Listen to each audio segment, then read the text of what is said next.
Stárneme přirozeně a když se sluníme nadměrně, tak může docházet k tomu, že naše pokožka začne rychleji stárnout. Môj vzťah k vráskom pri opalovaní, tak bojím sa toho ako čert kríža. Tak jasné, že sa chránim. Pri normálnej dávke UV žiarenia tá pleť si dokáže poradiť so všetkým tým vplyvom, dokáže všetky veci, ktoré vedú napríklad vráskam, opraviť. Ale keď je toho pobytu veľa, alebo je to slnko extrémne, tak tie obranné mechanizmy nestačia.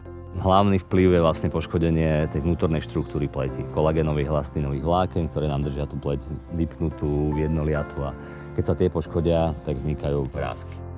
V Institutu Esteder máme produkt, který je určený přímo pro to, abychom vlastně zachovali mládí pokožky. Je to produkt, který se nazývá Bronze Repair a tento produkt pečuje o naší pleť tak, aby naše pleť zůstala krásně plná a pevná i v průběhu našeho slunění a poslunění.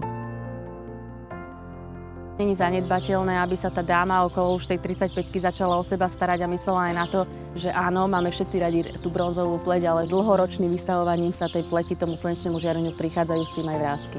V Institutu Esteder se snažíme o to nejenom učit ženy, aby se neopalovaly nadměrně, ale zároveň se snažíme také o to, aby nedocházelo k poškození struktury pokožky.